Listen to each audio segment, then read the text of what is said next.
श्री साईबाबा संस्थान विश्वस्त व्यवस्था शिर्डीचे नवनियुक्त मुख्य कार्यकारी अधिकारी IAS दीपक मधुकर मुगळीकर यांनी सपत्नीक श्री साईबाबांच्या समाधीचे दर्शन घेऊन संस्थानचे नवे मुख्य कार्यकारी अधिकारी पदाचा कार्यभार स्वीकारला। यावेळी संस्थानचे उपमुख्य कार्यकारी अधिकारी रवींद्र ठाकरे यांनी मुगळीकर दाम्पत्याचा स्वागत सत्कार केला।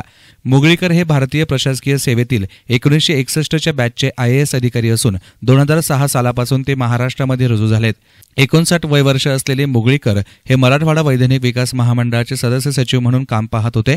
मुगळीकर यांना साई संस्थानच्या मावळत्या मुख्य कार्यकारी अधिकारी श्रीमती रुबल अग्रवाल यांनी पदाची सूत्रे आज सोपवली।